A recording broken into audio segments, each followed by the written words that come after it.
जय हिंद दोस्तों, relatives, friends, students, teacher, शिक्षा प्रेमी, देश प्रेमियों। वंस अगेन मैं आपके सामने हाजिर आ गया हूँ और कुछ ख़ास बातों के साथ आज के लिए। तो ये दुनिया बड़ी मतलबी सी है, तो इसके लिए एक शेर के साथ हम लोग आज शुरुआत करेंगे।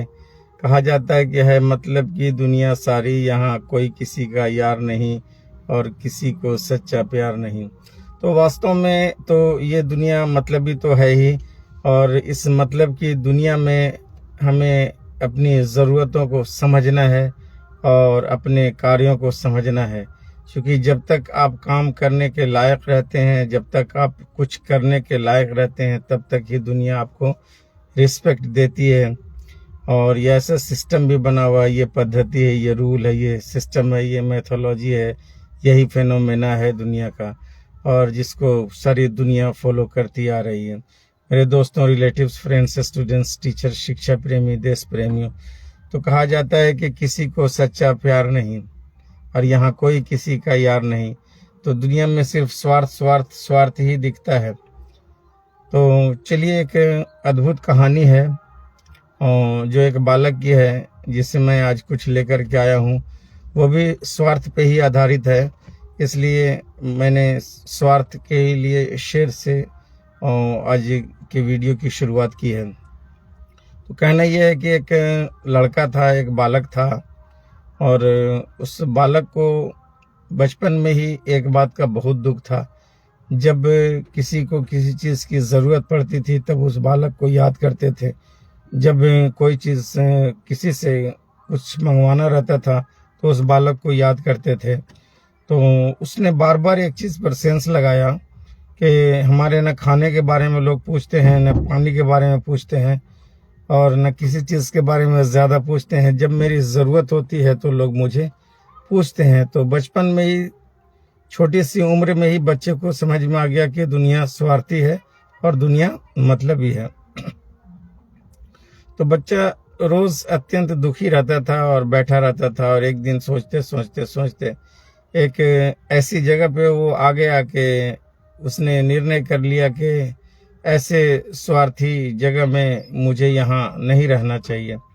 और वो बच्चा सोचता रहा, सोचते सोचते वो अपने घर से जो है निकल जाता है। तो घर से निकल जाता है, घर छोड़कर निकल जाता है, बस चलता रहता है, जाता रहता है, जाता रहता है। चलते चलते चलते एक सुनसान जगह पे एक गुरु और शिष्य को देखता है। गुरु और शिष्य को देखता है कि शिष्य के सिर पे गुरु का हाथ है और दोनों की आंखें बंद है। ये बालक वहीं पे बैठा रहा, लगातार कुछ देर तक बैठा रहा। बैठे बैठे वो भी थक सा गया था, लेकिन कुछ देर के बाद गुरुवर को लगता है कुछ फीलिंग हुई। गुरु ने आंखें खोली और पूछा, बालक तुम कौन हो? उसने कहा कि मैं एक बालक हूँ और मैं अपना सब कुछ छोड़ करके बस रास्ते से निकल गया हूँ, भटक गया हूँ। बट गुरुवर, आप क्या कर रहे हैं? इस लड़के के सिर पे हाथ रखे हुए हैं, दोनों की आंखें बंद थी, ये क्या हो रहा है? बड़ा ही इमोशनल ये स्टोरी है, बड़ी ही इमोशनल स्टोरी है। तो गुरुवर कहते हैं कि बच्चे, मैं इस बच्चे को साधना सिखा रहा हूँ, अध्यात्म सिखा रहा हूँ, जिसे उर्दू में यकसोई कहते हैं, इंग्लिश में न्यूट्रल कहते हैं और हिंदी में साधना कहते हैं। यानी सब कुछ दुनिया की चिंता छोड़कर और अपने आप को ध्यान में आ जाना, जिसे साधना कहते हैं। और साधना एक ऐसी चीज़ है कि खुद को भुला देती है। तो गुरुवर से बच्चे ने पूछा कि गुरु, आप क्या कर रहे थे और ये कौन सा एक्शन है? गुरु ने कहा कि ये मैं बच्चे को ध्यान सिखा रहा हूँ, बच्चे को ध्यान सिखा रहा हूँ, और मैं भी ध्यान का गुरु हूँ।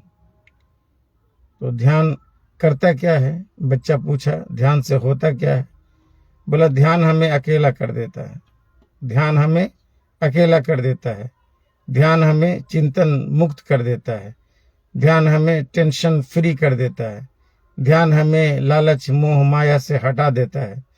और जितना भी दुनिया में मोह माया लालच है, वो सबसे हट के जो चीज़ है उसे ही यकसोई कहते हैं। आपने देखा होगा वलियों को, सिर्फ उसी का नाम जपते हैं और सिर्फ उसी का नाम जपते हैं कि तू और मैं और तू। तो साधना भी वही चीज़ है कि बस आत्मा पे ध्यान रखना है और उस पे ध्यान रखना है। तो इसीलिए कहा जाता है कि आत्मा अमर है और शरीर नाश्वर है।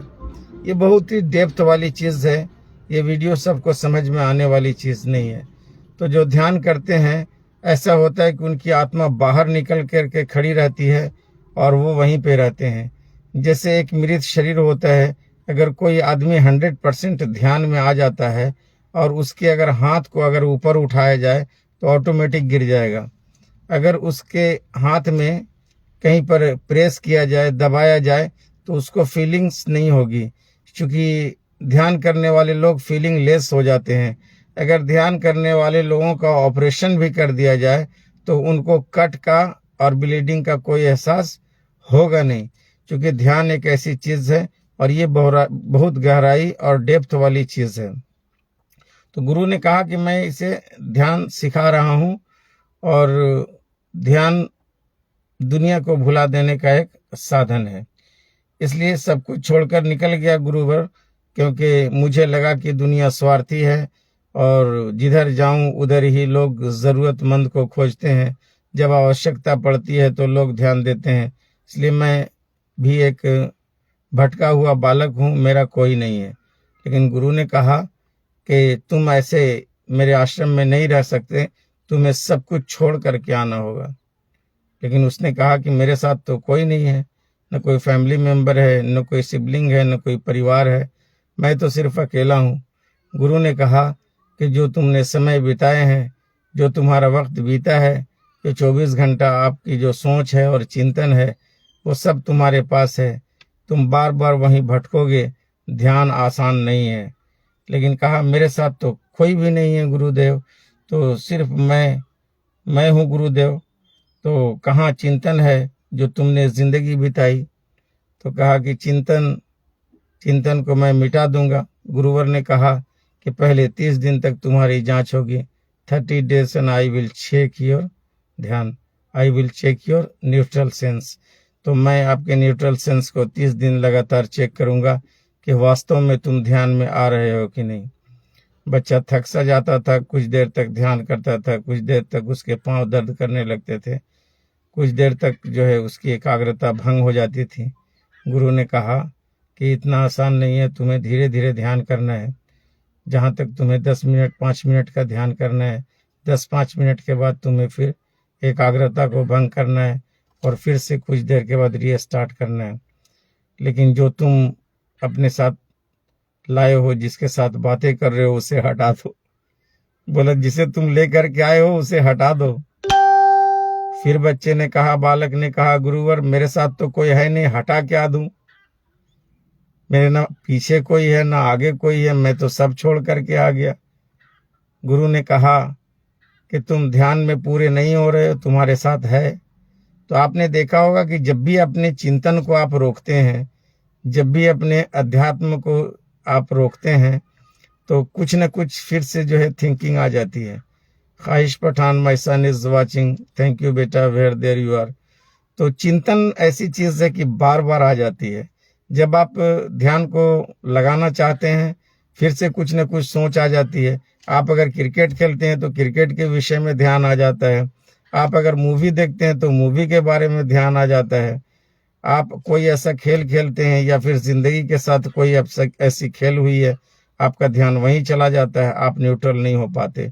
लेकिन जो साधना और है, जिसे हम लोग ध्यान कहते हैं, उसमें किसी चीज का नहीं आना, चिंता को रोक देना, चिंता को रोक देना। It is hard to crack a nut to stop thinking, it is hard to crack a nut to stop thinking. और लोहे का चना चबाना है कि कोई अपनी सोच को रोके। अगर मान ली कोई 20 साल 25 साल से जिंदगी बिता रहा है, तो 25 साल तक अगर सोया हुआ तब भी सोच रहा है, बैठा है तो भी सोच रहा है, आंखें बंद है तो भी सोच रहा है, चल रहा है तो भी सोच रहा है, बैठा है तो भी सोया है, सोच रहा है। फिर आप अगर बाजार में घूम रहे हैं तो भी सोच रहे हैं। ये चिंतन रुकता नहीं है। तो stop thinking is neutral sense. Stop thinking is neutral sense. जैसे हमारी सांसें रुकती नहीं है, दिल की धड़कनें चलती रहती हैं, तो रुकती नहीं है। सांसें कोई रोकता नहीं है, और सांसें रोकने का एक्सरसाइज होता है। अगर आप सांसें रोकने का एक्सरसाइज करेंगे तो आप स्ट्रांग हो जाएंगे, आपका हार्ट स्ट्रांग होगा। तो सबसे बड़ी चीज़ है कि आप जिस चीज़ को कभी रोके नहीं, लगातार चिंतन में रहें, तो यकसोई आपसे होगा कहाँ, आपसे साधना न्यूट्रल होगा कहाँ। तो बच्चे ने कुछ देर तक जो है ध्यान लगाया, फिर से ध्यान हट गए। 5 मिनट, 10 मिनट, 20 मिनट ऐसे करते करते ध्यान बढ़ता गया। तो तुम फिर बातें करने लगे। गुरुवर ने कहा तुम फिर बातें करने लगे, तुमने छोड़ा नहीं। बच्चे ने कहा, बालक ने कहा, गुरुवर मैं किससे बातें करूंगा, यहां तो कोई नहीं है, सिर्फ मैं हूं, मेरे ना आगे पीछे कोई है, मैं तो सब छोड़ करके आ गया, मैं तो तन्हा हूं, अकेला हूं। गुरुवर, तो सिखाना आज मुझे आपको यही है कि 24 आवर्स जो हमारी जिंदगी है, या मैंने 15 ईयर्स बिताए, 20 ईयर्स बिताए, या 40 ईयर्स बिताए, तो सब दिन हम लोगों ने चिंता की है और कुछ न कुछ सोचा है। तो सोच को जो रोकता नहीं है, अक्सर उसका जो मेमोरी पावर है, मेमोरी सिस्टम है, वो खराब हो जाता है। तो कभी न कभी हम लोगों को यकसोई और न्यूट्रल करना चाहिए। कुछ देर तक आंखें बंद करके हमें कहीं पर एकाग्र हो करके अपने लिए समय निकाल करके शांत भाव से लेट जाना चाहिए। ये हमारे ज़रूरत है, और ये ज़रूरत हमारे ब्रेन को बूस्ट करती है। लेकिन हम लोग चिंतन को रोकते नहीं है ना। So we have to stop thinking. और साधना न्यूट्रल भी ज़रूरी है, लेकिन उसको समझना बहुत ज़रूरी है। It is hard to crack and not to understand the feelings of the sadhana और न्यूट्रल। तो न्यूट्रल सेंस में रहना चाहिए। इसी तरह मैं कहना चाहता हूँ कि आपकी जो लिविंग लाइफ है, आपको भी न्यूट्रल लाइफ में रहना चाहिए। कौन कहाँ क्या कर रहा है, कौन कहाँ झगड़ा कर रहा है, कौन कहाँ क्या छीन रहा है, कौन कहाँ क्या पा रहा है, इतना दिमाग ज़्यादा मत खपत कीजिए, ज़्यादा दिमाग नहीं लगाइए। और हम आपसे ज़्यादा दिमाग लगाने वाले लोग, हम आपसे ज़्यादा प्रॉपर्टी धन वाले लोग आज शमशान में और कब्रिस्तान में बैठे हुए हैं। हम सबसे ज़्यादा अच्छी अच्छी बिल्डिंगें भवन बनाने वाले लोग, हम सबसे ज़्यादा रईस ज़ादे लोग, आज उनका सब कुछ यूं ही पड़ा हुआ है और कोई यूज़ करने वाला नहीं है। मैंने पहले भी कहा था कि जहां रानियां और राजा और बादशाह बैठा करते थे, आज वहां मकड़ियों के जाले लगे हुए हैं मेरे दोस्त। तो ज़िंदगी वाकई आपकी ज़ुबान में है, ज़िंदगी वाकई आपके कैरेक्टर में है।